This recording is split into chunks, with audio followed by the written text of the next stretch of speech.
Our president is very busy prosecuting his enemies.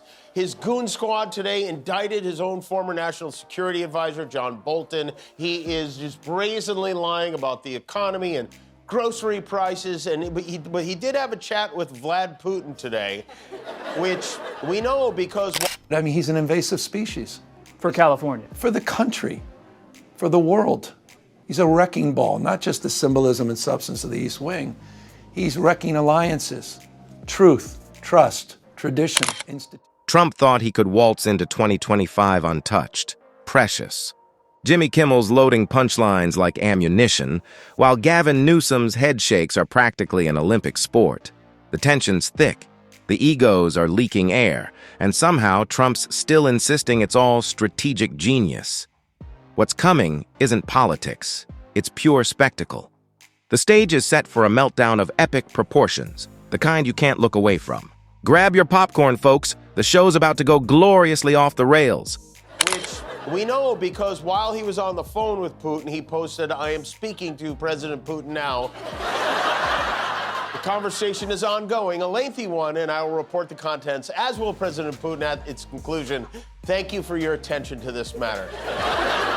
Never mind our attention to this matter. How about you paying attention to this matter? Why are you posting about a phone call? It is about the United States of America. He doesn't believe in that.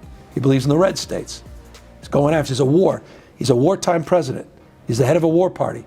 War on women, war on voting rights, war on Hispanics, a war on this state. Here we go again. Trump, the headline magnate who refuses to fade, storms back into the spotlight. Just when it seemed the circus packed up, Jimmy Kimmel drops precision jokes, and Gavin Newsom adds his trademark smirk. Politics or performance? At this point, the lines are completely, deliciously blurred.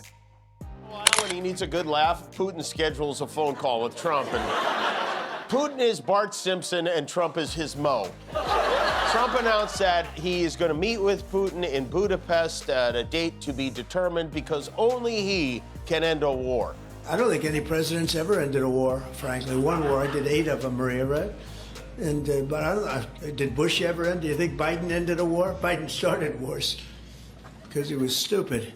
But do you think Biden ended any wars? No, I don't know of anybody that ended wars. I ended 8 of them. No president, nobody has ever ended a war other than him. All the other wars ended mysteriously by themselves. The result? A chaotic spectacle, fireworks in a hurricane, with Trump at the storm's center, flailing and fuming, unsure if he's in a comedy roast, a campaign implosion, or the wildest political circus ever broadcast. Chaos reigns and the spotlight won't let go. I mean, this is serious. This guy's trying to get a Nobel Peace Prize. That's what he's going to try to say tomorrow in Alaska, that he's the big guy trying to find peace, really? When he's bringing war to the American people? He put military in the streets, not of Baghdad. He didn't send the military in his first administration anywhere in the world. He sent the United States Marines into the United States of America in one of the bluest cities in this country, in Los Angeles, one of the great cities, American cities. That's what Donald Trump did. He is a wartime. Jimmy Kimmel kicked things off, because who better to turn absurdity into performance art? He didn't pull a single punch. It was like watching him rev up a comedic chainsaw and hack through Trump's glittering pile of fake gold bricks, dismantling each inflated boast with surgical precision and a grin that said, "This is fun." Trump gets a visit from Zelensky at the White House. They're going to see if they can figure out this thing with Bad Bunny, and then after that, we'll work on Ukraine. And most importantly, he still has his eye on the ballroom. Trump really wants a ballroom in the White House. Said the reason we don't have one already is because we've never had a real estate person as president, but now we have Blob Vila running the show, and we're gonna have one. Last night, Trump hosted a fundraising dinner for his big, beautiful $200 million wedding venue. The fact that the government is shut down because Republicans don't want to spend money on health care makes no difference to him, I guess. All the top people from Google, Apple, Amazon, you name it, lined up to eat beef stroganoff and kiss his ass. The target wasn't just Trump's policies or his endless torrent of tweets, though, honestly, those alone could power a multi-season Netflix anthology. No, Jimmy Kimmel went for the full spectacle. The hair that defies physics, The grandiose hand gestures, the self-introductions that sound less presidential and more like a washed-up superhero trying to reboot his franchise. Only this time, the villain stole the spotlight. Each segment Kimmel delivered was a balancing act between chaos and craft. It wasn't just comedy. It was truth wrapped in satire, the kind of laughter that stings because it's uncomfortably accurate. He didn't settle for easy punches. Instead, he went full surgeon mode, dissecting Trump's contradictions layer by layer, peeling them back like an onion made of dollar bills, ego, and insecurity. You could almost see cartoon thought bubbles popping over Trump's head. Confusion, disbelief, maybe a flash of rage, as Kimmel turned his stable genius legacy into late-night canon. Every joke landed like a precision strike. But this wasn't a casual roast. It was a full-scale comedic takedown. And by the time the audience stopped laughing, one thing was clear. Kimmel hadn't just mocked Trump.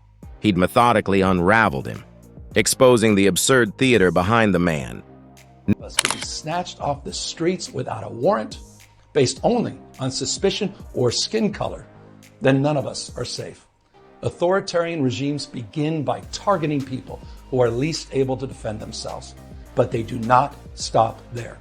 This brazen abuse of power by a sitting president inflamed a combustible situation, putting our people, our officers, and even our National Guard at risk. Take time, reflect on this perilous moment. A president who wants to be bound by no law or... Then, just when the internet thought it had reached its collective gasp limit, Gavin Newsom stepped into the arena, armed with political precision, unshakable poise, and that signature California calm that practically whispers, "I've been waiting for this moment." Subtlety has never been Newsom's forte, and he didn't bother pretending otherwise. He approached Trump like an engineer dissecting a malfunctioning machine, inspecting every misfiring circuit and nonsensical response with equal parts fascination and disdain. There's a rare satisfaction in watching someone who actually understands systems, governance, and consequences methodically expose a man whose relationship with reality is, at best, open to interpretation. Newsom's takedown was clinical yet captivating, like watching a surgeon operate on a blow-up doll insisting it's human. Painful, yes. Hilarious, absolutely.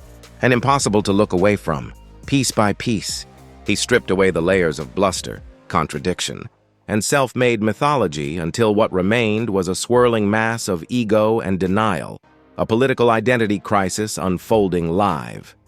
The contrast was poetic. Kimmel, the entertainer, had used comedy like a flamethrower. Newsom, the governor, wielded intellect like a scalpel. Together, they orchestrated the perfect storm of mockery and truth. By the end, Trump wasn't just the punchline, he was the cautionary tale.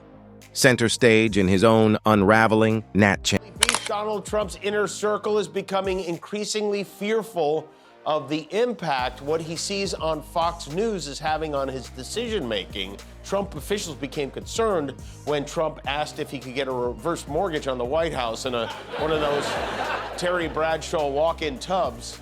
A few weeks ago, there were reports that the reason Trump wanted to send the National Guard into Portland is because he saw Fox footage of unrest from 2020, and he thought it was happening in real time, and he still might think that. One couldn't help but marvel at the symmetry, humor and intellect colliding in a perfect storm of humiliation. Jimmy Kimmel thrived on exaggeration, absurdity, and spectacle, transforming Trump's most infamous quirks into comedy gold. The sweeping gestures, the grandiose declarations that sounded like rejected fantasy dialogue, the uncanny instinct to twist any situation into self-promotion, all became raw material. Kimmel wielded these absurdities with surgical precision, amplifying them just enough to spark laughter without losing the sharp edge of truth beneath the humor. It was a delicate dance, a tightrope walk across a pit of lava on a strand of spaghetti, and Kimmel never missed a step. The world watched, entranced, as Trump's bravado became the punchline of his own myth, proof that satire exists to spotlight the absurd, especially when the absurd holds power. Meanwhile, Gavin Newsom wasn't chasing spectacle. He was engineering revelation. His approach was deliberate, methodical, almost forensic. He unraveled Trump's narratives one thread at a time, exposing contradictions, hollow bravado, and logic so contorted it bordered on surrealism.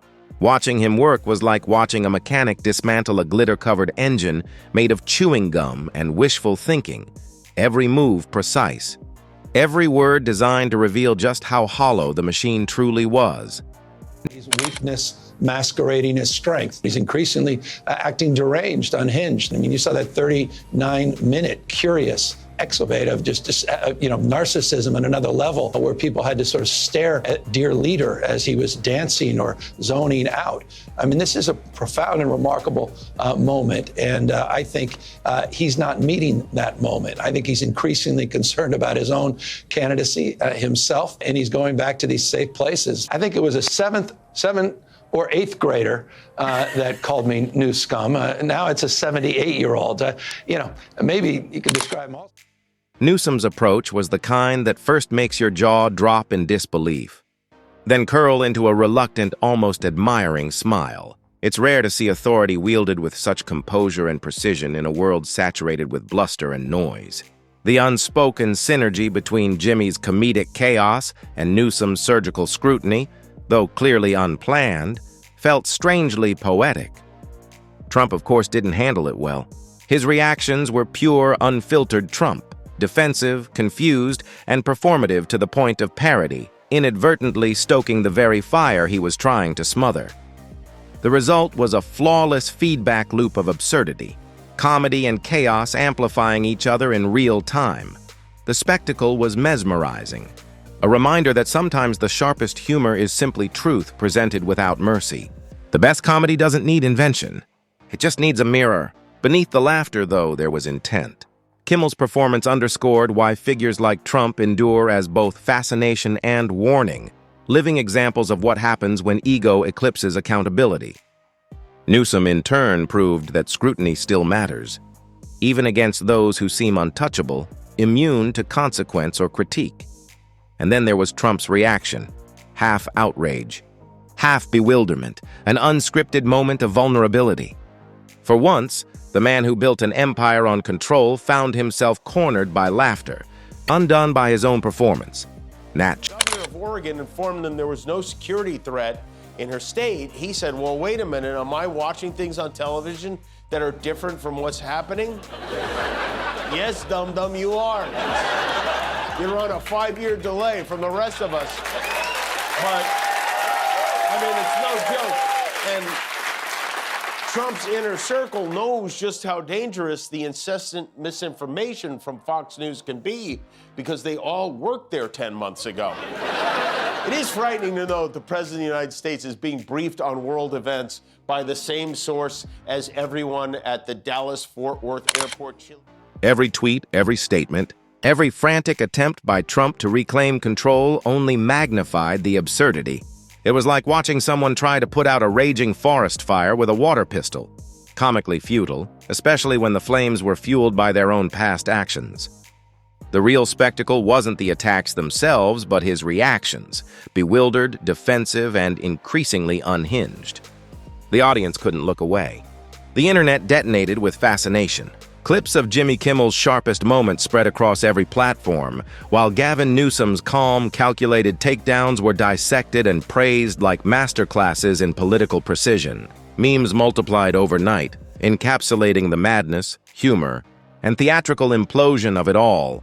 People couldn't decide what was more captivating, the comedy, the exposure, or the sheer disbelief that Trump could still command attention amid his own unraveling. That's when it clicked. Trump had become a living metaphor for the battle between spectacle and substance, a real-time case study in how absurdity can both captivate and consume. What made it unforgettable was the balance. Kimmel's humor was sharp and deliberate, each punchline crafted to mirror Trump's own audacity without losing its bite. Newsom's critiques, meanwhile, were grounded in logic and fact, stripping away illusion with surgical precision. Together, they formed a perfect dual act. Chaos and control, laughter and truth. By the end, audiences were left both amused and uneasy, realizing they'd just witnessed something far greater than a roast. It was political theater at its most revealing. The President of the United States did something unprecedented, and he picked up the phone and he called the governor of Texas and he says, I need 5 seats. And this is unprecedented. Never has the President of the United States ever made a call and told a sitting governor that you need to redistrict to get me 5 seats because I'm quote unquote entitled to them for exactly the reason you just said. Because he knows he's losing. He knows he's unpopular in every single key category, and he's going to lose the midterm elections. So the only way... It was all about clarity. Jimmy Kimmel stripped Trump's behaviors of context, magnifying their absurdity, while Gavin Newsom exposed the real-world consequences of his decisions under unflinching scrutiny. Together, they created a storm of humor and insight, where entertainment and analysis collided, leaving audiences entertained, informed, and uncomfortably aware all at once. Remarkably, this happened without any coordination, yet the combined effect was undeniable. Trump continued playing the bewildered protagonist in a narrative he didn't control, flailing, gesturing, and desperately trying to reclaim the spotlight, only to feed more comedy and critique. Social media erupted. Comment sections buzzed, forums debated, and a deluge of content went viral, some mocking, some in disbelief. All impossible to ignore. Kimmel's humor became shorthand for ridicule, while Newsom's sharp critiques served as a blueprint for accountability.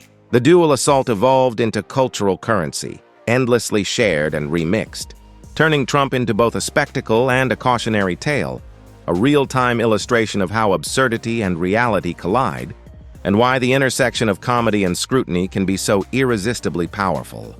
He had bad ratings more than anything else, and he said a horrible thing about a great gentleman known as Charlie Kirk. And Jimmy Kimmel is not a talented person. He had very bad ratings, and they should have fired him a long time ago. So, you can call that free speech or not. He was fired for lack of talent. He's an incompetent governor. Look at the job he's doing in California.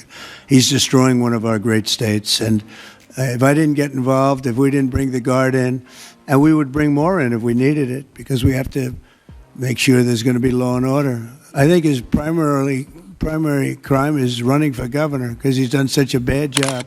And just when it seemed the spectacle had reached its peak, the ripple effects hit harder than a Twitter feud in a hurricane. Memes multiplied like rabbits on caffeine, each attempting to capture the perfect mix of Trump's bewilderment and the brilliance behind Jimmy Kimmel and Gavin Newsom's separate assaults. Every GIF, clip, and over-the-top reaction became its own miniature ecosystem, reinforcing the truth that Trump had transcended the role of mere political figure. He had become a living, breathing canvas for both comedy and critique, a man whose hubris fueled the creativity of an entire internet. Meanwhile, Trump oscillated predictably between indignation and confusion, as though navigating a funhouse maze where the mirrors kept shifting. The contrast between him and his two challengers could not have been more pronounced. Jimmy, the chaos bringer, wielded humor like a weapon, turning absurdity into entertainment gold, while Newsom, the methodical operator, demonstrated that accountability could slice through even the thickest veils of spectacle. Each move from the duo left them elevated in public perception, while Trump,